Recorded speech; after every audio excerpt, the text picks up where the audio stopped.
Bonjour à tous. Bonjour à tous qui vous êtes inscrits pour notre webinaire Entreprise, des solutions pour agir aujourd'hui en faveur de la préservation des océans. Donc un webinaire organisé par le MEDEF avec la Fondation de la mer et la Fresque Océane. Vous êtes environ 90 inscrits pour ce webinaire, représentants d'entreprises, de fédérations professionnelles et de MEDEF régionaux et territoriaux. Alors, quelques mots sur le MEDEF, qui, comme vous le savez, représente des entreprises de toute taille et de tout secteur à travers son réseau de fédérations professionnelles et de MEDEF régionaux et territoriaux. Depuis longtemps, le MEDEF est engagé dans la transition écologique et le MEDEF, lors de l'élection de Geoffroy Roux de Bézieux, s'est doté d'une raison d'être. Et cette raison d'être, c'est agir ensemble pour une croissance responsable. Alors, agir parce que nous sommes convaincus que les entreprises ont les solutions, ensemble parce que c'est avec toutes les parties prenantes, pour une croissance parce que c'est notre conviction, c'est une croissance forte qui permettra de réaliser la transition écologique, et responsable parce que cette croissance ne se fait pas sans conditions, elle doit être décarbonée et respectueuse de l'environnement. Nous avons au MEDEF une commission de transition écologique et économique qui est coprésidée par Carole Le Gall et Guy Sidos, et nous menons de nombreuses actions, notamment sur le changement climatique et la biodiversité. Geoffroy Roux de Bézieux est intervenu en septembre dernier au Congrès mondial de l'UICN, au CEO Summit, et a rappelé que pour les entreprises, la biodiversité était un enjeu aussi important que le changement climatique. Alors, agir ensemble pour une croissance responsable, quand on parle de la mer, évidemment, c'est un relais de croissance absolument indispensable. Les océans, c'est 2/3 de la planète. Les océans nourrissent 1 milliard de personnes. Ils jouent un rôle clé dans la régulation du climat. Ils fournissent 50% de l'oxygène que nous respirons. Ils abritent une grande partie de la biodiversité et ils sont le support d'activités économiques majeures. L'économie bleue est appelée à doubler d'ici 2030 avec de grands potentiels en matière d'énergie marine renouvelable, de nouvelles molécules en matière de santé, de nouvelles ressources alimentaires. Et la mondialisation que nous vivons est maritime. Ce sont des grands navires qui transportent 90% de nos marchandises. Ce sont des câbles sous-marins qui transportent 99% de nos données Internet. Et donc, nos entreprises, et toutes nos entreprises, pas seulement les entreprises du secteur maritime, sont impactées et impactent l'océan et doivent intégrer l'océan dans leur stratégie. Beaucoup d'entreprises font du maritime sans le savoir et beaucoup d'entreprises sous-estiment leurs impacts sur les océans. La surexploitation, les pollutions plastiques, l'artificialisation des sols, les eaux usées, le transport, le changement climatique, sans oublier l'impact, vous, entreprises, de vos fournisseurs, de vos sous-traitants, de vos distributeurs et de vos clients. Nous l'avions dit lors d'un webinaire que nous avions organisé avec la Fondation de la mer en septembre 2020 autour de l'ODD 14, ce fameux ODD conserver, exploiter de manière durable les océans. Cet ODD 14 est un peu oublié des entreprises et il faut encore progresser pour l'intégrer dans la stratégie RSE des entreprises. Alors l'océan est aujourd'hui menacé par de nombreuses pressions et il reste souvent en marge des grands événements internationaux focalisés sur le changement climatique ou sur la biodiversité. Et ça, c'est en train de changer sous l'impulsion de la France. Alors pourquoi la France? Parce que la France a une position singulière. La France exerce une diplomatie verte parce que la France est la deuxième puissance maritime au monde. Depuis la Convention de Montego Bay, elle est la deuxième zone économique exclusive mondiale derrière les États-Unis grâce à nos départements d'outre-mer et à nos territoires qui sont éparpillés dans tous les océans. Alors, c'est à la fois une source d'opportunités extraordinaire et une grande responsabilité. Et ce rôle particulier de la France rejaillit sur les entreprises françaises et sur les entreprises étrangères qui opèrent en France. Alors, c'est en train de changer parce que lors du Congrès mondial de l'UICN, le président de la République, Emmanuel Macron, a voulu instaurer, mettre en place, à l'image du One Planet Summit, un One Ocean Summit. Et donc, c'est organisé en partenariat avec la Banque mondiale et avec les Nations unies. Et du 9 au 11 février, en France, à Brest, 500 experts vont se réunir, une vingtaine de chefs d'État et de gouvernement vont venir pour marquer le point de départ de nombreuses initiatives et d'événements qui vont se déployer tout au long de l'année. Donc, c'est l'occasion pour nous, au MEDEF, la veille de ce sommet, de partager cet énorme enjeu de la mer qui a besoin de la mobilisation de tous les acteurs publics et privés. Donc j'ai le plaisir d'accueillir une table ronde. Alors à mes côtés, Alexandre Yachine, qui est directeur général de la Fondation de la mer, qui nous parlera du One Ocean Summit et puis du rôle de la Fondation de la mer pendant ce sommet. À mes côtés également, Philippe Guy, qui est directeur du développement international de la Fondation de la mer et qui nous parlera d'outils à disposition des entreprises pour mesurer leurs impacts et pour les réduire, des outils proposés par la Fondation de la mer. Nous entendrons aussi un chef d'entreprise engagé, Fabrice Cocchio, qui est le directeur général d'Interaction. Et enfin, nous donnerons la parole à Alice Vitou, qui nous présentera la fresque de la biodiversité. Alors, on va commencer avec Alexandre. Donc, ce One Ocean Summit, Alexandre, est l'occasion d'avancer, d'améliorer la sensibilisation, la connaissance et de réunir tout le monde autour d'objectifs concrets et d'obtenir des engagements, créer des coalitions avec les entreprises. Et c'est ce que va faire justement la Fondation de la mer pendant ce sommet. Alexandre, la parole est à vous. Merci beaucoup, chère Laurence Rouget-de-Grivel, pour votre invitation et merci pour votre introduction très complète. C'est vrai qu'on ne peut pas aujourd'hui prétendre prendre en compte le changement climatique sans peut-être d'abord s'intéresser à la question de l'océan. On y vient de plus en plus, mais d'abord parce que nous sommes sur la planète bleue, et que l'océan représente 71-72% de l'ensemble de notre planète, c'est aussi la machine climatique. Comment peut-on prétendre agir pour le climat sans prendre en compte d'abord la plus grande partie de la planète et sans prendre en compte la principale machine climatique qui régit les grands équilibres de notre planète. Et l'océan est essentiel à l'équilibre de cette planète. Vous l'avez précisé, Laurence, c'est la moitié de l'oxygène produit chaque année que nous devons à l'océan. On a vraiment deux poumons, un poumon vert et puis un poumon bleu qu'on néglige parfois, qu'on méconnaît, mais ce sont bien ces deux poumons qui permettent notre respiration et qui doivent être à l'équilibre et à l'unisson, et il faut prendre soin de l'un comme de l'autre. L'océan, c'est aussi ce grand réservoir de biodiversité essentielle, c'est un tiers des émissions de gaz à effet de serre qui sont absorbées par l'océan, ce qui est une opportunité, ce qui est aussi une menace, parce que l'océan est menacé, et vous le soulignez, aujourd'hui, et les différents rapports du GIEC successifs le montrent, le climat change plus vite, plus fort qu'on ne pouvait le craindre, et l'océan est aujourd'hui la principale victime d'abord de l'action de l'homme à terre, et c'est essentiellement l'action de l'homme qui menace aujourd'hui l'océan, les pollutions, la surexploitation, l'exploitation déraisonnée. Et donc, il est urgent aujourd'hui d'agir pour l'océan. D'agir pour l'océan parce que quand on agit pour l'océan, on prend en compte et on agit pour toute une série d'enjeux qui sont essentiels pour chacun d'entre nous et pour notre avenir.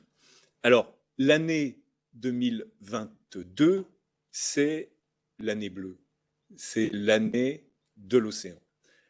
D'abord et avant tout, parce que, et ça ce sont les scientifiques qui s'accordent pour le dire, Peter Thomson, l'ambassadeur pour l'océan de l'ONU, l'avait rappelé encore récemment, l'année 2022, on considère que c'est l'année où il est encore temps d'agir en faveur de l'océan, ce qui est une bonne nouvelle. Nous sommes en capacité d'agir, encore faut-il savoir comment, et se donner les moyens par la suite de pouvoir le faire, mais nous pouvons encore collectivement agir pour sauver les océans.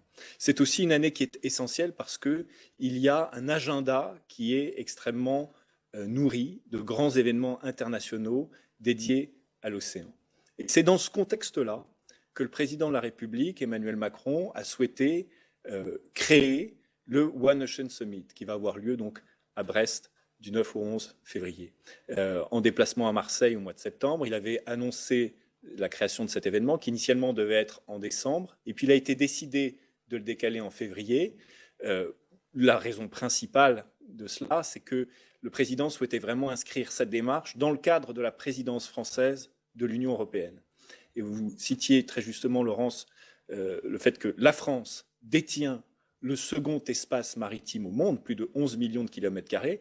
On pourrait discuter un peu ça aux États-Unis, parce que juridiquement, ils n'ont jamais ratifié la Convention de Montego Bay. Mais ça, c'est une autre affaire. Simplement, il est bon de noter aussi que l'Union européenne, tous les pays de l'Union européenne, de manière cumulée, ils cumulent ensemble le premier espace maritime au monde. Et c'est une chance, c'est aussi une grande responsabilité. Et donc le président a souhaité que la France et l'Europe puissent reprendre un leadership dans la protection et la gestion durable de l'océan, dans cette séquence d'événements internationaux qui va avoir lieu cette année. Le One Ocean Summit, 3 jours, avec 2 jours consacrés à des ateliers, des forums, et puis un grand sommet international avec une vingtaine de chefs d'État qui va proposer des livrables très concrets sur le modèle du One Planet Summit. Alors, quels sont les principaux forums et événements? Les thématiques sont très larges. On va parler de gouvernance de l'océan, sujet qui est absolument essentiel, des pôles, des océans polaires, du tourisme responsable, de la mer Méditerranée, des sciences océaniques, des partenariats publics-privés et de la manière d'engager toutes les entreprises en faveur de la protection de l'océan. Et ça, c'est une action qui est absolument essentielle pour la Fondation de la mer, et on va y venir, de l'éducation à la mer, de la formation des jeunes, et puis de l'Europe maritime, naturellement. Ce One Ocean Summit, il va proposer 3 axes quand les chefs d'État vont se réunir, avec 3 grands axes pour les livrables. Tout cela est encore en train d'être finalisé dans les toutes prochaines heures, mais sans dévoiler quoi que ce soit qui serait à caractère un petit peu confidentiel. Un grand axe sur la gouvernance de l'océan, avec peut-être la création possible d'une COP océan, sur le même modèle qu'il y a une COP diversité. Un grand traité que va proposer la France au titre de l'Union européenne, un grand traité sur les plastiques à caractère obligatoire pour les États, et puis une série de mesures et d'engagements pour pouvoir mobiliser les acteurs privés en faveur de l'océan. La Fondation de la mer, dans ce cadre, a été sollicitée par le secrétariat général du One Planet Summit, qui organise le One Ocean Summit, pour pouvoir animer de manière plus particulière l'un des ateliers pour proposer justement des actions, des outils, des moyens très concrets pour les entreprises afin qu'elles puissent s'engager en faveur de l'océan. Le titre final de cet atelier, Investir dans le bleu, partenariat public-privé au service de l'océan. Nous y reviendrons, mais c'est un panel qui va réunir des très grandes entreprises, des asset managers, des grands leaders internationaux pour la protection, en faveur de la protection de l'océan. Peter Thompson en fera partie. La table ronde sera introduite par Bruno Le Maire au titre de la France. Elle a été aussi développée en partenariat avec le WRI, la Banque mondiale. Et c'est dans ce contexte-là donc, que la Fondation de la mer va proposer un outil particulier qu'elle a développé et qui permet à n'importe quelle entreprise, quel que soit son secteur, quel que soit son périmètre, de pouvoir mesurer son impact sur l'océan et de pouvoir s'engager. Quelques mots de manière un petit peu plus générale sur la Fondation de la mer, que peut-être tous vous ne connaissez pas. La Fondation de la mer, elle est au service de la protection et de la gestion durable de l'océan. C'est notre conviction que l'océan, d'une manière privilégiée, est le lieu de la réconciliation nécessaire, mais possible, de l'économie et de l'écologie. Et l'océan étant au cœur des grands enjeux écologiques et de développement durable pour notre avenir, nous pensons que l'océan doit être au cœur de la politique environnementale des entreprises. Et c'est pour cela que nous nous mettons au service de tous ceux qui désirent agir en faveur de l'océan, avec tout un réseau d'acteurs, en leur proposant de nous mobiliser à leur service et de faire en sorte que tous ceux qui n'agissent pas encore puissent devenir par eux-mêmes des acteurs en les sensibilisant et en leur fournissant des outils. C'est ce que nous faisons au service des entreprises, au service du grand public, en protégeant la biodiversité, en soutenant la recherche et en mobilisant tous les acteurs. Et c'est dans ce contexte-là que nous avons créé un label Ocean Approved qui permet donc aux entreprises d'agir et à toutes les entreprises d'agir en faveur de l'océan et de manière très concrète. Bien, maintenant, je vais donner la parole à Philippe Guy, qui va aller un petit peu plus loin et nous dire comment on peut aider les entreprises à mesurer leurs impacts pour les réduire. Voilà, la Fondation de la Mer propose des outils concrets et accessibles pour toutes les entreprises. Oui, merci. Juste peut-être un point de contexte supplémentaire par rapport à ce qui a été dit par vous deux. On a parlé très très fortement de l'environnement politique au niveau global pour cette année, donc avec les 6 différents sommets qui ont lieu et qui vont traiter effectivement, après le One Ocean Summit, des problématiques de plastique, de gouvernance, de protection des aires marines, etc. Je pense qu'il ne faut pas oublier non plus le rôle de la Commission européenne, et à ce niveau-là, le fait que la taxonomie européenne, dont on a beaucoup parlé dans les semaines précédentes, sur les problématiques de génération d'énergie avec les histoires de nucléaire, de gaz, etc., mais qui a évidemment une envergure beaucoup plus forte et beaucoup plus large que ça, va en 2023 se préoccuper de l'eau et des airs et de l'économie marine et de la partie maritime. Et donc, cette taxonomie européenne va avoir pour vocation de donner des éléments concrets aux entreprises et aux investisseurs sur qu'est-ce qui, dans le cadre de l'eau et de l'économie marine, est considéré comme vert, pas vert, etc. Et donc, il est important, évidemment, et ça fait partie du travail qui est fait en amont, par différentes institutions qui travaillent avec la Commission européenne, de définir quels sont les éléments quantitatifs qui permettent et qui seront repris ensuite dans les différents textes proposés par la Commission européenne, de mesurer ces effets. Il est important que vous sachiez que la Fondation de la Mer est active également à ce niveau-là, puisque nous avons eu un dialogue très, très concret avec l'EFRAG, qui est l'institution qui propose toutes les mesures à la Commission européenne. Et l'EFRAG, pour l'instant, travaille sur la partie quantitative de ce qu'ils vont proposer, encore une fois à destination de 2023, sur les éléments qui sont les éléments dont je vais vous parler dans un instant, qui s'appellent le référentiel océan, qui sont les éléments qui permettent de quantifier donc l'impact des entreprises sur les océans. Cet aspect quantitatif et régulateur est assez important parce que sinon, on va se retrouver avec des entreprises qui potentiellement se lancent avec beaucoup de volonté, de dynamisme et de leadership sur la mesure de leur impact sur les océans, sur une trajectoire de modification dont on va parler à l'instant, mais qui pourrait être en porte-à-faux par rapport à des législations européennes. Pour l'instant, ce n'est pas le cas, grâce aux efforts qu'on a faits. Bien évidemment, nous sommes en février 2022. Je ne peux pas garantir qu'à la fin 2022, nous aurons exactement ce que nous avons proposé, mais pour l'instant, encore une fois, les éléments quantitatifs qui seront pris dans le contexte de la taxonomie européenne sont ceux dont je vais vous parler dans quelques mesures, dans quelques instants, développés par la Fondation de la Mer. Deuxième élément, parce qu'on parle beaucoup de politique, à la fois européenne, française et internationale, je pense qu'il est important de rappeler un peu la dynamique au niveau des entreprises. Alors, vous l'avez fait au niveau du MEDEF et de l'engagement du MEDEF par rapport à cette transition et cette croissance durable. On a vu au cours des dernières années, notamment sur les 2-3 dernières années, se développer énormément d'activités, et vous le savez autant que nous, sur le changement climatique et d'une croissance très très forte de la présence des entreprises en termes d'impact, d'implication dans le changement climatique. On l'a vu à la COP26, ça n'a pas attendu la COP26 pour démarrer, il y a eu beaucoup d'actions qui ont été entreprises.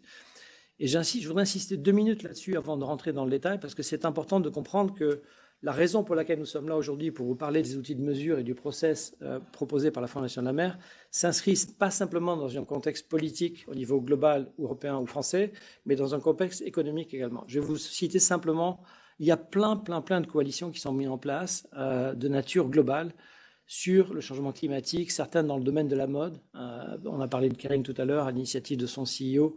Il y a une association qui s'appelle le Fashion Pact, qui regroupe 60 entreprises, 200 marques, un tiers de la puissance économique dans le domaine de la mode au niveau mondial, qui a des engagements très concrets à 2-3 ans sur des problématiques de changement climatique, de biodiversité et de climat et des océans. On en a un autre sur lequel je voudrais juste illustrer le point que je voudrais faire qui concerne le monde dans lequel vous opérez, qui est le monde des investisseurs et des entreprises financières qui soutiennent votre croissance. Je vais donner juste un seul exemple.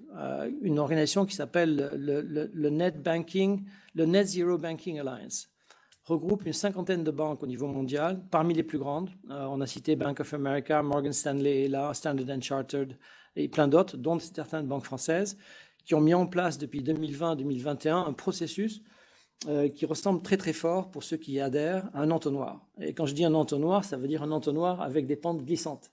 C'est-à-dire qu'une fois qu'on rentre dedans, on s'engage vraiment. C'est-à-dire qu'à partir de 18 mois, à partir du moment où une banque, par exemple, a signé un commitment au niveau de la Net Zero Banking Alliance, au bout de 18 mois, cette banque est obligée de prendre des engagements.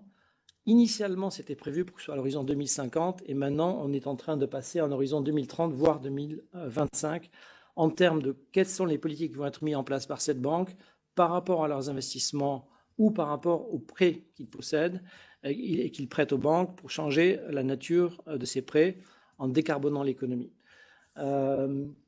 Tous les gens à qui j'ai parlé à ce propos me disent, en fait, c'est une des associations les plus puissantes en termes de la pression qui est mise sur les partenaires pour s'engager, avec une révision tous les ans, avec une mesure tous les 5 ans qui sera appliquée derrière. Et c'est quelque chose qui va vraiment driver le comportement de beaucoup de banques internationales. Je le cite parce que ce qui m'a été dit par ailleurs, c'est que comme il y a des banques qui sont rentrées dedans en 2020-2021, 2022 est l'année où ils vont commencer à avoir des pledges et des commitments sur le changement climatique. Tout le monde me dit, encore une fois, je ne prétends pas avoir une boule de cristal, qu'une fois que la difficulté de compréhension de quelle pouvait être en fait la réalité derrière ces engagements était faite, en 2022, on va avoir des commitments. Et tout le monde me dit, en fait, dès 2023, ces associations vont pouvoir s'occuper d'autres choses. C'est aussi d'ailleurs, by the way, le cas du Fashion Pact qui, pour les océans, par exemple, ne mesure que le plastique et envisage dès 2022-2023 de commencer à se préoccuper d'un impact beaucoup plus large sur les océans. Donc on a des institutions politiques d'un côté et des institutions de business ou de finance de l'autre qui sont en train de se préoccuper. C'est pour ça que quand on dit 2022 est l'année des océans, ce n'est pas simplement sur un plan politique, c'est aussi sur un plan économique, avec à la fois des acteurs industriels et des acteurs financiers qui vont se mettre en branle. Et on a une opportunité en 2022, je pense, pour les entreprises, dont celles qui nous écoutent aujourd'hui, de prendre une position de démarrage et de leadership, et non pas attendre que les trains arrivent de tous les côtés et que les gens soient contraints en termes de management et de priorité de s'occuper de ces choses-là. Maintenant, je vais rentrer dans la logique des Ocean Approved, parce qu'une des choses, alors ça c'est tout ce que je vous ai dit, ce qui s'est dit précédemment, ce sont les bonnes nouvelles, c'est-à-dire qu'il y a une mobilisation. Mais la réalité, c'est que les océans, pour l'instant, sont un peu le parent pauvre, notamment par rapport au changement climatique. Il y a un certain nombre de raisons derrière ça. L'une d'entre elles, pas seulement la seule, c'est pas la seule, mais une d'entre elles, c'est le fait que les entreprises ont du mal à mesurer leur impact, et c'est une des solutions que propose la Fondation de la mer. Alexandre, si tu veux bien passer sur la slide suivante. Alors, par rapport à ce que j'ai dit précédemment, déjà, et ce qui a été dit également par Laurent, c'est le fait de s'occuper de l'ODD 14 permet de s'occuper en réalité de tous les autres. C'est-à-dire que quand on commence à mesurer l'impact qu'on a sur l'ODD 14, on a évidemment un impact sur d'autres éléments, dont le changement climatique, la biodiversité, on va en parler, mais évidemment, si on se préoccupe des différents ODD qui sont générés par l'ONU, on s'occupe également de pauvreté, on s'occupe également de nutrition. Donc quand on s'occupe de l'océan, on s'occupe vraiment de plein de choses. Slide suivante, s'il te plaît.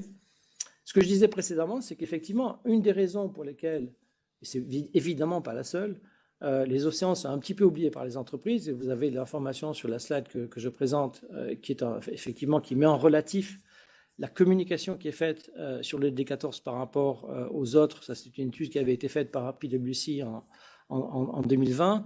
Les chiffres sont probablement supérieurs en France, mais enfin, on est à ces ordres de grandeur.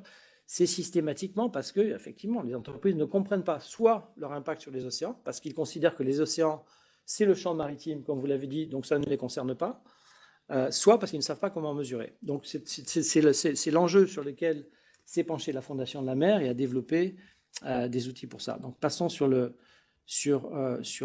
chose suivante. Donc en fait, ce qu'on essaie de faire, c'est de donner des outils aux entreprises qui permettent, par le processus de labellisation Ocean Approved, de mesurer l'engagement opérationnel de l'entreprise vis-à-vis des océans et d'être capable de communiquer derrière et de driver du changement. Si vous voulez, c'est un peu une photographie qui est une mesure instantanée et un film c'est quoi la déclinaison dans le temps qui permet à une entreprise de dire je pollue ou je fais telles actions à un niveau donné et je vais m'engager dans le futur pour baisser évidemment ces différents éléments. Donc, comme précisé par Alexandre, en fait, ce qui a été fait au niveau de la Fondation de la mer, c'est quelque chose qui est à vocation large. Ça ne target pas du tout les entreprises du secteur maritime, même si c'est très applicable au secteur maritime, on va en parler dans 2 minutes, mais c'est à vocation large puisque toutes les entreprises de tous les tailles et secteurs sont concernées. Un fondement de base, c'est le référentiel océan, je vais vous le montrer dans 2 minutes, qui mesure effectivement les types d'impact qu'ont les entreprises sur les océans, et vous verrez que c'est très large et très exhaustif. Toutes les entreprises ne sont pas concernées par la totalité des indicateurs qui ont été développés, et donc il y a une notion de matérialité. Certaines entreprises sont plus intéressées par un certain nombre d'impacts et d'indicateurs, d'autres par d'autres, et cet outil permet effectivement d'avoir une couverture large et donc de permettre aux entreprises de choisir, ainsi que la cartographie des impacts et donc la définition d'un plan d'action. Le référentiel océan, par ailleurs, a été jugé par les Nations Unies comme faisant partie des SDG Good Practices, donc c'est reconnu au niveau des Nations Unies comme étant un outil très pertinent dans la mobilisation des entreprises. Et pour nous, c'est un facteur de satisfaction parce que les Nations Unies n'accordent pas ce genre de label à toutes les initiatives.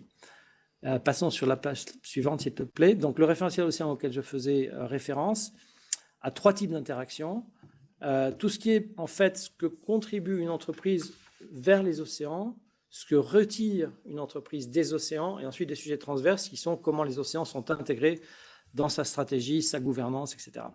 Si je reprends le premier thème, par exemple, pollution, acidification et changements globaux du milieu marin, vous verrez qu'en utilisant ce référentiel, en fait, on couvre toutes les thématiques, puisqu'on a de la pollution en termes de déchets, en termes de plastique, on a de la pollution en termes d'émissions à gaz à effet de serre, et donc contribuant à l'acidification dont on parlait précédemment, voire d'autres gaz toxiques.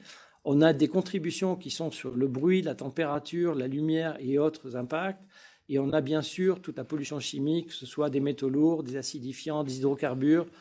Pour les entreprises du secteur pharmaceutique, par exemple, tout ce qui peut sortir de leurs usines et qui peut éventuellement, comme les antibiotiques, tomber dans les océans malgré les efforts de filtration. Donc vous voyez que c'est quelque chose qui est très large. Quand on utilise le référentiel océan, en fait, on mesure la totalité des impacts, y compris ceux qui concernent de façon très étroite le changement climatique avec le CO2, mais comme on le voit, de façon très très large sur l'ensemble des thématiques. Encore une fois, dans ce qu'on rejette vers les océans, et la même chose au niveau de l'exploitation des ressources marines et côtières. Donc on a en fait une couverture très très large. Maintenant, si je reviens, ça c'est, si vous voulez, c'est l'élément qui permet de figer dans le temps un point de départ. C'est le baseline. Quand on comprend ce qu'on fait là-dessus, il y a plusieurs indicateurs qui sont très très simples à utiliser, qui sont des indicateurs qui ont été développés par des institutions scientifiques françaises, l'apport du Boston Consulting Group et la Fondation de la mer, qui permet d'avoir des indicateurs qui ne sont pas compliqués à utiliser, mais qui sont vraiment exhaustifs, mesurables et captables par les entreprises. Si on passe sur la slide suivante, donc une fois qu'on a ça, on a effectivement une cartographie donc, de ces impacts, on a mesuré le point de départ, on a fait un certain nombre de choses, et c'est ce qu'on appelle les prérequis dans le processus qui est géré pour la labellisation. Au-delà des aspects que j'ai mentionnés, dans les prérequis sont des notions évidentes de faire en sorte que l'entreprise qui est candidate à un processus de labellisation n'ait pas été condamnée dans les 2 années précédentes pour des atteintes à la biodiversité et autres. Donc évidemment, ce n'est pas uniquement la capacité à mesurer, mais simplement le fait d'avoir un comportement qui soit éthique dans le temps et qui n'ait pas été notamment, encore une fois, sujet de condamnation. Il y a ensuite un processus de candidature Le plus important, c'est que en fait, la Fondation de la mer a voulu s'assurer que le process était vraiment extrêmement rigoureux et géré de façon indépendante de la Fondation, avec, dans un premier temps, une association avec le Bureau Veritas qui mène un audit indépendant donc, de la Fondation, qui permet ensuite de prendre tous les éléments qui ont été créés, fournis par l'entreprise, mais ensuite de mesurer un audit qui permet de vérifier que tout ça, c'est vrai, et qu'il y a notamment, je pense que c'est un point très important, nous l'avons évoqué précédemment, mais non seulement la capacité de mesurer à un instant T l'impact de l'entreprise sur les océans, mais également d'avoir une allocation de ressources humaines et financières pour changer la trajectoire de l'entreprise et des plans d'action qui permettent ensuite de mesurer ou de s'engager avec quelque chose de crédible pour que dans un de temps donné, l'entreprise puisse modifier sa trajectoire. Tout ça passe par un comité de labellisation qui, in fine, permet éventuellement, et ce n'est pas systématique bien évidemment, de confirmer le label Ocean Approved. Donc vous voyez que nous avons quelque chose qui est assez rigoureux. On a demandé au BCG, qui avait été partie prenante de la création du référentiel, et engagé également auprès de la Fondation de la mer pour la définition du label Ocean Approved, de mener un benchmark, ce qu'ils ont fait en novembre dernier, et ce qui a permis notamment de mesurer que pour l'instant, le label Ocean Approved reste le seul au monde. Et ils ont regardé ça sur les principaux membres du G7, le seul au monde en termes de profondeur, en termes de largeur et en termes d'engagement des entreprises. Certains sont bien sûr très pertinents sur des notions très étroites, notamment au niveau des labels océaniques. D'autres sont moins précis, moins engageants, plus des outils de mesure au niveau de l'eau, comme par exemple CDP au niveau mondial. Mais en termes de sa compréhension et de son côté exhaustif, le label Ocean Approved reste le seul au monde avec cette pertinence qui a été, encore une fois, revalidée par BCG au mois de novembre et décembre dernier. Voilà, je pense que c'est important de comprendre aussi non seulement ce que propose la Fondation de la mer et de montrer quelques commentaires d'entreprises qui sont passées par ce process. Alors, Engie, dont le label a été un petit peu massacré, est quand même Engie. Et évidemment, se préoccupe beaucoup de problématiques qui concernent l'eau et a trouvé que l'utilisation du référentiel était très, très pertinente pour mesurer leur impact sur les océans, mais également définir un plan d'action. Talgo, qui est une entreprise de cosmétiques, l'a utilisé de la même façon, mais a étendu le champ de ses investigations, notamment en amont vis-à-vis de ses fournisseurs, et pas uniquement dans le scope de ses activités, et en particulier était capable de mieux prioriser les fournisseurs avec lesquels il voulait travailler pour s'assurer que sur l'ensemble de la chaîne de valeur, l'entreprise suivait les bonnes pratiques et avait une trajectoire positive vis-à-vis des océans. Nous allons dans quelques minutes donc écouter Fabrice Cocchio, qui est le président d'Interaction France.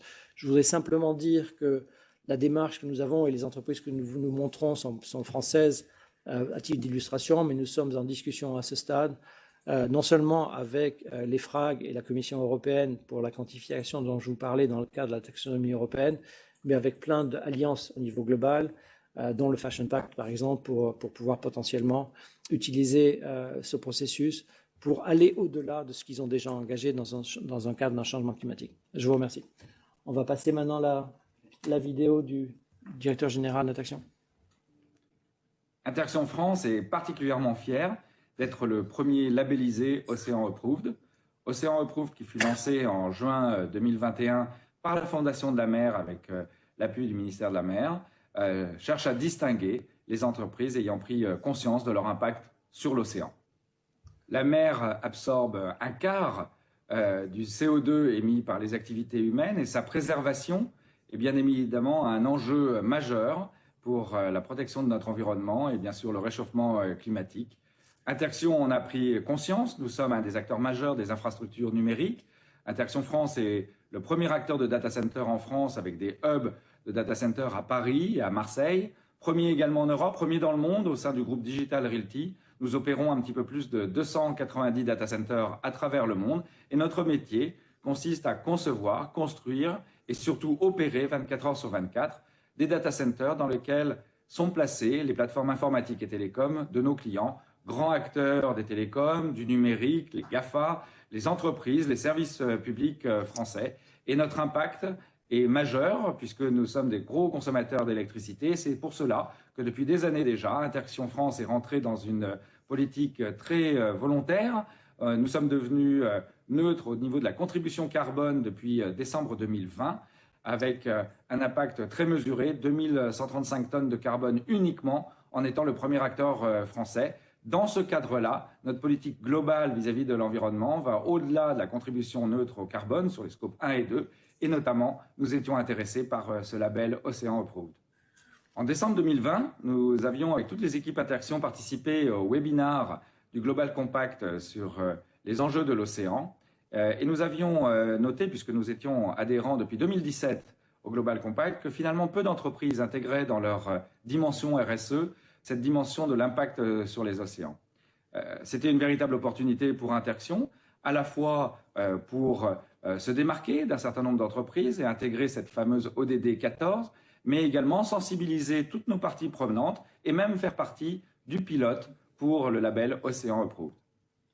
La Fondation de la Mer ainsi que Marion Martinez nous ont parfaitement accompagnés pendant toute l'année 2021 pour la prise en compte et surtout la compréhension de ce nouveau référentiel, un peu plus de 120 critères, pour pouvoir appréhender justement le label. Il y a eu un travail en plusieurs étapes avec de nombreux ateliers et finalement pour déboucher sur des analyses de matérialité, des analyses de risque, bien évidemment un plan d'action et surtout un audit pour vérifier la conformité de notre entreprise par rapport à ce label et à ce référentiel. Nous sommes fiers que cet audit se soit passé avec succès pendant l'année 2021, mais surtout avec l'audit de janvier 2022. Ce processus de labellisation a apporté beaucoup de choses à Interaction. D'abord, il a fallu un travail approfondi pour identifier clairement les impacts entre data center et la mer. Et finalement, ces impacts sont nombreux. Bien évidemment, on pense tout de suite à la gestion des déchets pour éviter que des plastiques ou des microplastiques puissent se retrouver en mer. Mais ça va plus loin. À titre d'exemple, nous avons travaillé pour nous assurer que les constructeurs de nos data centers n'utilisaient pas de béton issu de granulats venant de la mer. Beaucoup d'impact pour renforcer finalement nos différents enjeux par rapport à l'environnement, basés sur des piliers évidents mais fondamentaux, l'efficience énergétique, l'énergie verte et bien évidemment les principes de compensation. Le label Océan Approved récompense notre engagement et surtout nous incite à une réflexion permanente pour demain sur les impacts de nos activités pour l'océan. Bien, merci beaucoup à Fabrice Cocchio pour ce témoignage concret d'un chef d'entreprise autour du label Ocean Approved. Autre moyen de s'engager, et je me tourne à nouveau vers Alexandre Yachine, c'est autour d'une charte de mobilisation que vous proposez sur les océans. Alexandre. Oui, merci encore Laurence.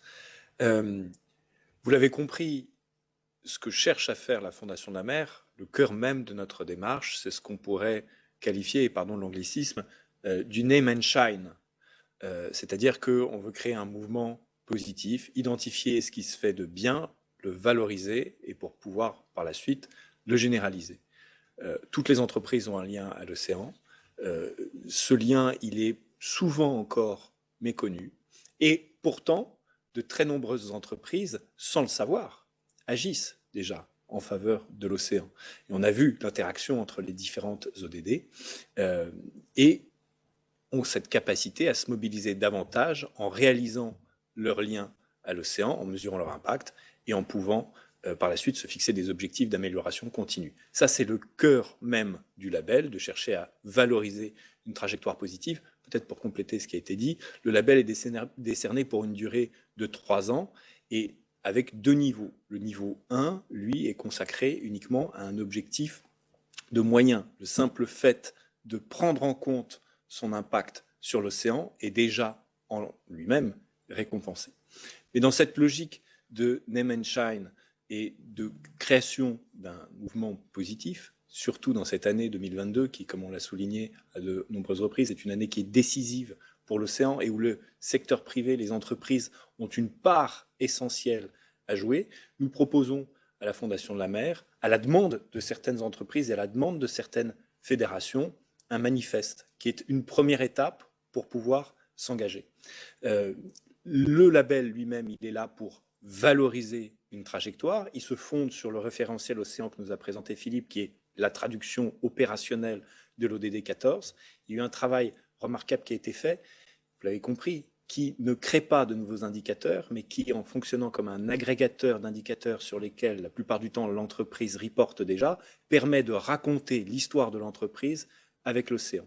Et donc, dans ce cadre-là, peut-être en préalable, nous proposons un manifeste pour que les entreprises qui le souhaitent, qui souhaitent s'inscrire dans cette démarche positive en faveur de l'océan, puissent identifier et évaluer leurs interactions et les interactions de leur activité avec l'océan, puissent inscrire l'ODD 14 dans leur démarche RSE, qu'elles puissent aussi s'inscrire dans une démarche d'amélioration continue, et puis qu'elles s'engagent en mobilisant leurs collaborateurs à devenir un acteur de la protection de l'océan.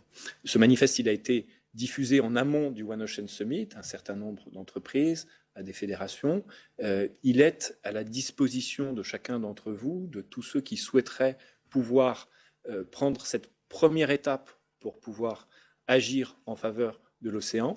C'est un texte qui est très simple, que nous mettrons à la disposition de tous, je crois, au moment de vous envoyer le lien de la rediffusion de cette vidéo, et qui est encore une fois une première étape pour que l'entreprise puisse se mettre dans une démarche positive. Et la Fondation de la mer, qui souhaite valoriser cette démarche positive, elle est à la disposition de chacun pour pouvoir vous y accompagner.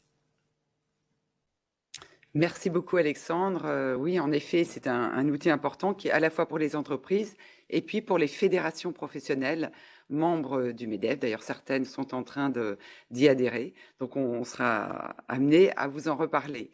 Alors, un autre outil de sensibilisation qui va vous être présenté maintenant et qui peut intéresser vos salariés.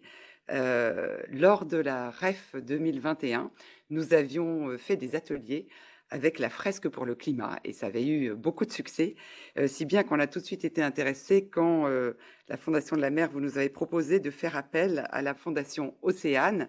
Et donc c'est Alice Vitou qui a conçu et qui préside la fresque Océane, qui va nous en parler. Mais avant ça, elle veut nous faire un petit voyage au bord de la mer. Donc nous avons une vidéo qui va être lancée.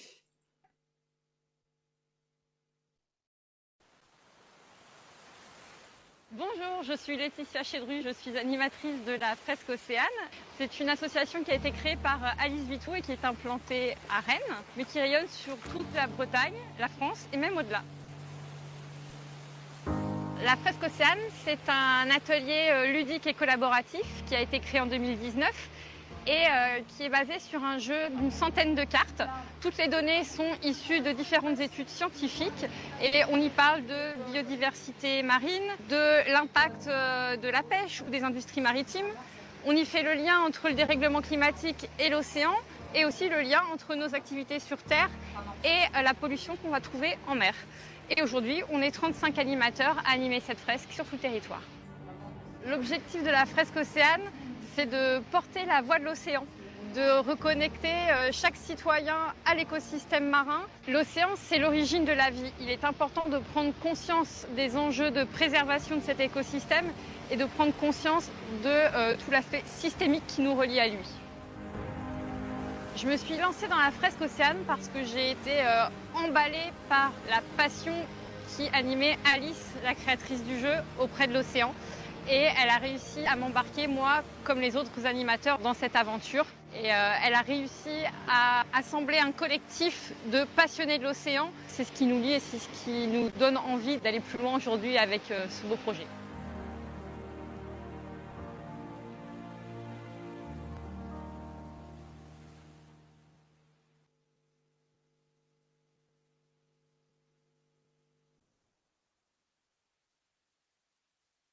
Allez-y, Alice. Pardon, j'attendais que vous repreniez le relais. Super, merci. Alors, par contre, ah oui, voilà, je vais vous partager mes salles. Bonjour à tous. Alors, je vais vous présenter donc l'atelier de la Fresque Océane. Donc, vous venez de voir une petite vidéo. Hop. juste mettre mes slides. C'est bon. Ok. Donc la Fresque Océane, nous sommes une association que nous avons créée donc, en 2021. Nous étions avant un collectif. Donc c'est une association loi 1901. Donc j'ai créé l'atelier et je préside aujourd'hui l'association. Vous avez pu le voir dans la vidéo, la Fresque Océane, c'est un atelier qui est ludique, qui est engagé. Et le but, c'est vraiment de sensibiliser aux enjeux systémiques de préservation de l'océan. J'insiste sur le terme systémique parce qu'en fait, c'est vraiment ce qui est structurant dans cet atelier. Comme on a pu le voir dans la présentation, dans les différentes présentations qui ont précédé, aujourd'hui, il n'y a pas juste un enjeu pour l'océan. Souvent, on pense océan, pollution plastique, éventuellement océan surpêche, mais ça s'arrête là. Et en fait, le but de ce jeu, c'est de montrer tous les enjeux au niveau global. Je suis partie du constat justement il y a quelques années, quand j'ai commencé à avoir l'idée de ce jeu, qu'il y avait des associations, des structures, des fondations, même des entreprises qui étaient de plus en plus engagées et qui faisaient un super travail par rapport à la préservation de l'océan. Mais souvent, c'était en silo. Donc là, le but de cet atelier, c'est vraiment de donner aux participants une vision globale de tous ces sujets. Donc, c'est basé sur un jeu de 100 cartes. C'est inspiré de la fresque du climat. Donc, bon nombre d'entre vous le connaissent déjà, cet atelier, et c'est super. Je fais partie des personnes qui ont créé l'association de la fresque du climat en 2018. Donc, j'ai fait partie du conseil d'administration pendant quelques années. Et c'est un jeu qui est effectivement extrêmement puissant. Donc, pour expliquer le dérèglement climatique. Sauf que pour moi, l'océan était trop peu présent dans ce jeu-là. Et donc, c'est pour ça que j'ai eu l'idée de créer la fresque Océane, donc qui reprend exactement les mêmes principes, c'est le même type de jeu, sauf que là, on va vraiment se concentrer sur l'océan. Donc, une centaine de cartes, c'est un petit peu plus dense qu'une fresque du climat. Et on aborde 6 thématiques que je vais vous détailler juste après. Le but, c'est encore une fois d'avoir cette vue systémique. Au niveau des sources, ce sont des sources primaires et j'insiste dessus. Je suis ingénieure de formation. C'était important pour moi que ça soit vraiment un jeu sur des bases scientifiques. On va dire, les plus grandes sources sont l'IFREMER, donc l'IPCC, donc le GIEC, l'IPBES, notamment pour la partie biodiversité, la FAO et l'ADEME. Donc, une vue systémique dans un atelier ludique, bienveillant. Et le but, c'est vraiment que ça soit collaboratif. Donc, ça reprend vraiment l'ADN de la fresque du climat. Pour faire émerger, et donc là, vous allez voir, c'est intégré de manière un peu plus présente dans une fresque océane, les actions, les solutions individuelles et collectives. Donc vraiment, sur chacune des thématiques, on va aborder les leviers qu'on peut avoir, et notamment au niveau de votre entreprise. Les différentes thématiques. Alors, on commence généralement dans un atelier par les apports de l'océan. Donc, c'est une partie, on va dire, volontairement anthropocentrée. On va vraiment faire réfléchir les participants sur tout ce que l'océan nous apporte. Donc, pour aller au-delà, par exemple, des ressources alimentaires auxquelles on pense généralement assez rapidement. Donc, on va faire le lien à ce moment-là avec les ODD, dont on a parlé d'ailleurs au début de cette conférence. L'objectif, c'est vraiment de montrer qu'on n'a pas juste un lien avec l'ODD numéro 14, donc vie aquatique, mais justement bien d'autres objectifs de développement durable. Donc, si vous avez vous-même dans votre démarche une démarche en lien avec les objectifs de développement durable, on va refaire le lien dans cette partie. On aborde ensuite la biodiversité marine. C'est une des parties qui me plaît le plus. Là, on est vraiment dans la partie émerveillement et sensibilisation, en fait, que l'on connaît peu l'océan. Les participants vont avoir des énigmes sur des espèces marines et vont devoir retrouver quelle énigme correspond à quelle espèce. Donc là, ils vont vraiment se rendre compte que l'on connaît aujourd'hui que 10% des espèces marines, que même celles que l'on connaît, on a beaucoup de choses à apprendre. Ensuite, on fait le lien avec les activités humaines. Et donc, les 4 grandes activités. 1, la pêche. On va aborder les sujets, par exemple, de la surpêche, la question de l'aquaculture. Les participants vont avoir des cartes avec des espèces, des poissons dans des assiettes. Ils vont devoir deviner quel engin de pêche l'a pêché et ensuite quels sont les impacts de ces engins de pêche. Le climat, donc on reprend une sorte de mini-fresque du climat, mais un peu plus orienté océan sur cette partie-là. La partie pollution, pour comprendre les différents types de pollution, justement, qu'il n'y a pas que la pollution plastique et d'autres pollutions, et les industries maritimes. Sur chaque partie, on va aborder les actions, les solutions, mais aussi les innovations. On va demander aux participants d'y réfléchir et l'animateur va également compléter. Donc chaque thématique, c'est à peu près 10 à 30 cartes. Vous pouvez voir là le résultat d'une fresque océane en numérique, puisqu'on fait les ateliers en présentiel et en numérique. Donc ça donne pas mal de liens, mais comme on crée tout au fur et à mesure, en fait, ça se fait très bien. Nous avons différents formats que l'on propose aujourd'hui. Des ateliers en présentiel ou en ligne. entre 2 heures et 3h30. La durée standard, c'est 3 heures. Ça paraît long, mais en fait, les participants sont plongés dedans et souvent ne voient pas le temps passer. Donc, on peut les raccourcir selon les contraintes de temps. Nous avons un format court qui est une masterclass. C'est un format de 1 heure qui plaît généralement pas mal aux entreprises qui aiment bien faire ces ateliers entre 13 heures et 14 heures, ce qui permet de ne pas prendre sur le temps de travail, entre guillemets. Et donc, cette masterclass, c'est plus une conférence participative qui permet d'aborder l'ensemble des thématiques avec un jeu Kahoot. Donc, pour ceux qui connaissent, c'est un jeu où on pose des questions et les participants répondent sur leur téléphone, ce qui permet d'avoir un côté un peu plus interactif et rajouter un côté ludique et dynamique, que ce ne soit pas juste une conférence traditionnelle. Donc, la masterclass d'1 heure, qui peut être aussi complétée d'ailleurs d'une conférence d'1 heure aussi, essentiellement sur les actions. Et enfin, un format stand, si vous avez des événements ouverts, si vous souhaitez, voilà, parfois on le fait sur la pause entre midi et 2. Voilà, c'est des formats où on fait jouer aux participants sur une dizaine de minutes. Pourquoi votre entreprise? Alors, on l'a déjà évoqué au début de cette conférence, mais toute entreprise émet des gaz à effet de serre, et donc c'est important de faire comprendre pourquoi les gaz à effet de serre ont un lien avec l'océan, alors que l'océan est un précieux régulateur du climat, comme cela a été précisé. Également le transport maritime, on l'a évoqué, donc 90% des marchandises passent par voie maritime, donc les entreprises ont un lien avec tout ce qu'on consomme et tout ce qu'on achète. Les pollutions, qui peuvent être des pollutions industrielles, les pollutions également du quotidien, diverses et variées. La restauration, si vous avez une cantine, si vous avez la restauration sur des événements également, donc quid par exemple de toutes les poissons que vous allez avoir et des chartes de vos restaurateurs. Et ensuite tout ce qui est tourisme avec par exemple les catalogues de voyages que vous pouvez par exemple avoir. Pour tout ça, c'est donc important de mobiliser vos collaborateurs sur ces différents enjeux pour qu'ils puissent mieux comprendre les enjeux, qu'ils puissent échanger entre eux et avec l'animateur pour saisir ces enjeux-là, qu'ils puissent également se questionner, construire, et on aime bien aussi déconstruire certaines idées reçues, et on voit dans l'atelier qu'on en a plusieurs. Et le but pour vous, ça va être de mobiliser justement vos salariés, vos collaborateurs, notamment si vous prévoyez d'entamer une démarche autour du label Ocean Approved. Ça permet d'embarquer tout le monde sur ce sujet-là, de les impliquer dans l'ensemble de la démarche et de vos changements de stratégie que vous pouvez avoir par rapport à la préservation de l'océan, et ensuite dans l'action, puisqu'il faut effectivement que tout le monde soit acteur du changement. Nous avons aujourd'hui donc fait ces ateliers dans de nombreuses entreprises de différentes tailles. Vous pouvez voir certaines références ici. Donc ça peut être des petites entreprises, des grandes entreprises. Certaines ont choisi des formats ateliers, d'autres masterclass. Donc tout est possible. Et ce qui est très intéressant, c'est de voir qu'il y a des structures qui ont un lien direct avec l'océan, comme par exemple Surfrider, le Musée national de la marine, ou même Decathlon sur certaines de leurs activités, mais d'autres qui n'ont pas de lien direct. Et c'est ça qui est essentiel, c'est de comprendre qu'en fait, toute entreprise en fait, a ce lien, et il est important de le mettre en lumière aujourd'hui, car en fait, la fresque océane concerne vraiment tout le monde. Aujourd'hui, où est-ce qu'on en est? On a touché plus de 4000 personnes, principalement en France, mais on commence à se déployer à l'international. Nous sommes aujourd'hui 50 animateurs.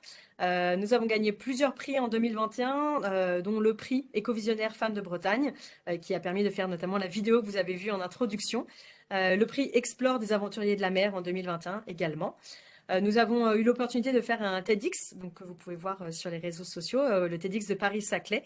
Donc, je me suis exercée à cet exercice-là il y a quelques mois.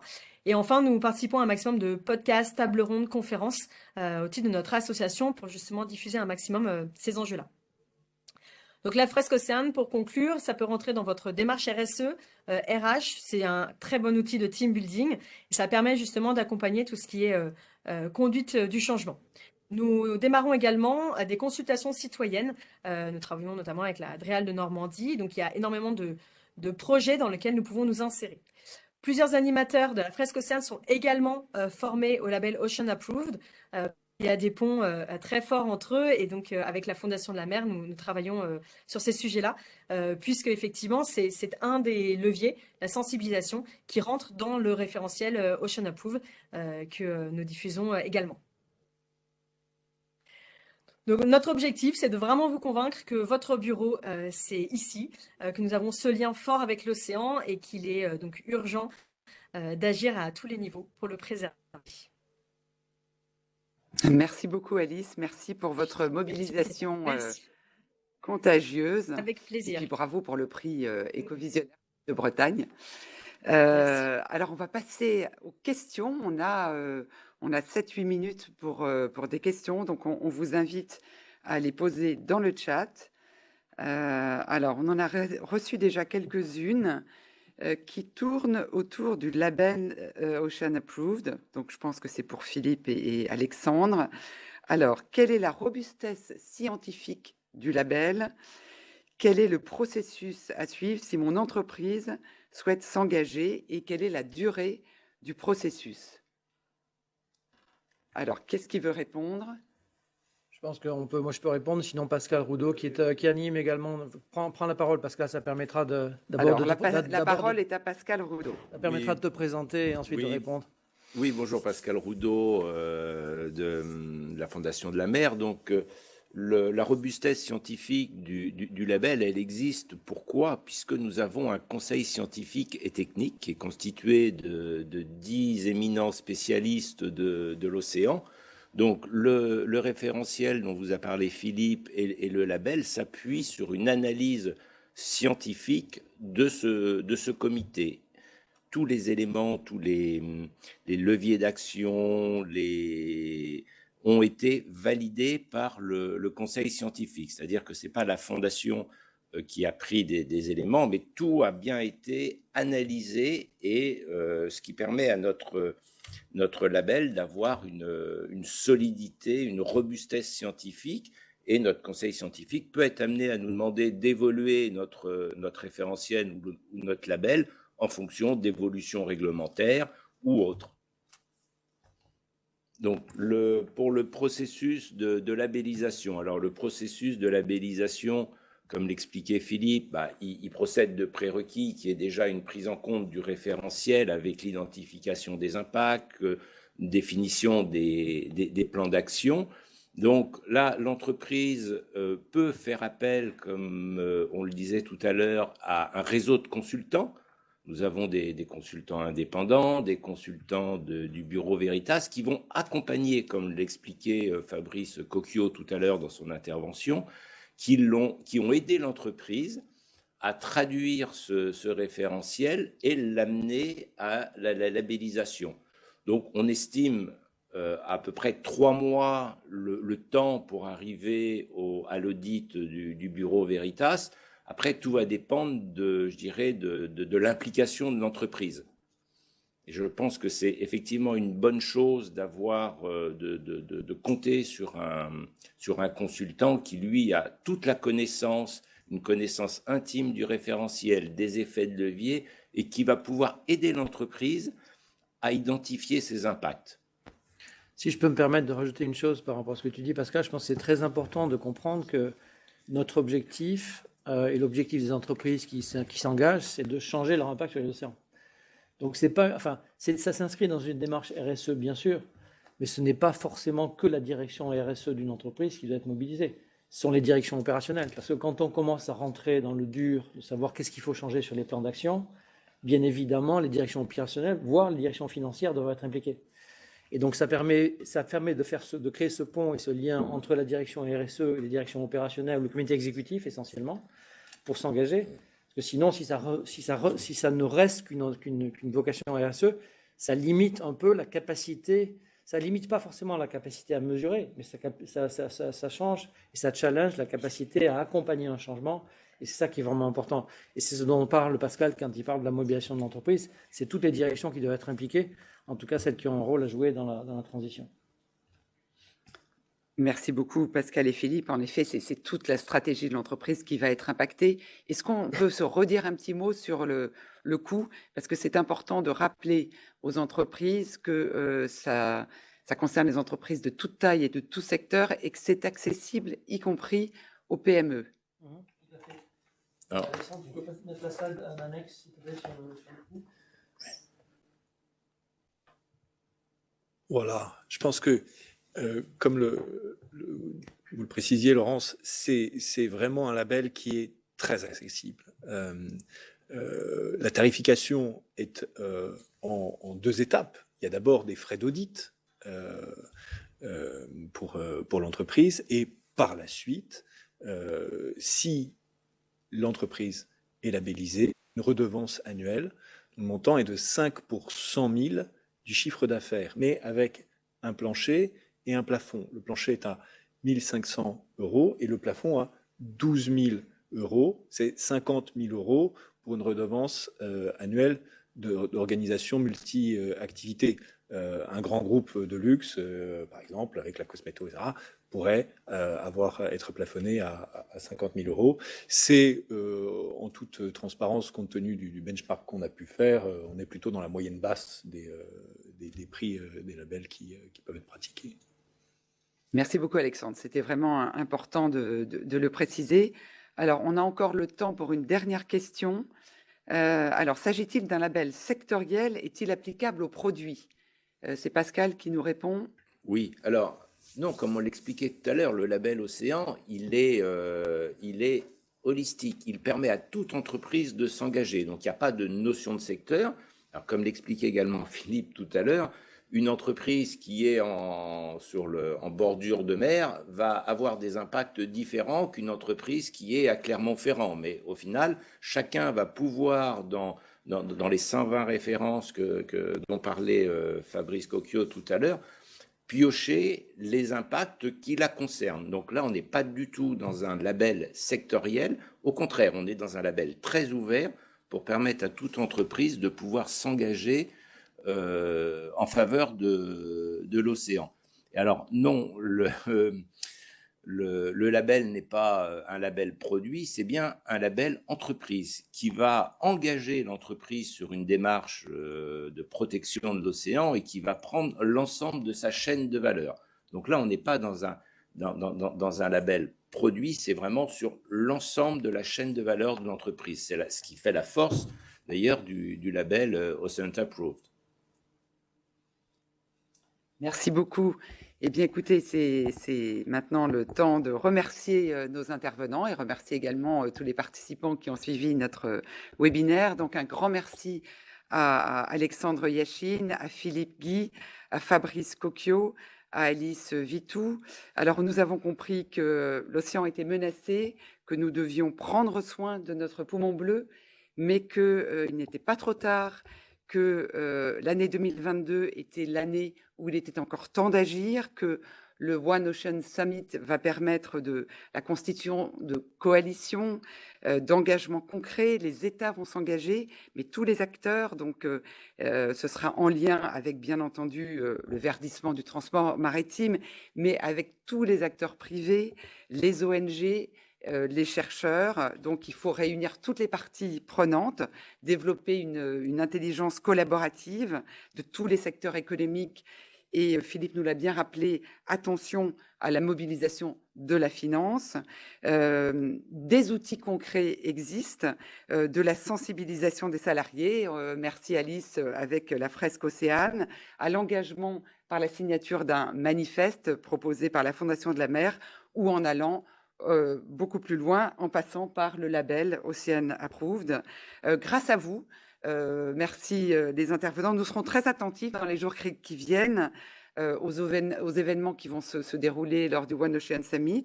Et puis, on l'a compris, dans les mois qui viennent, avec ce qui va arriver sur les plastiques, les grands rendez-vous à Lisbonne, la COP 15 biodiversité en Chine, la COP 27 sur le climat à Sharm el-Sheikh.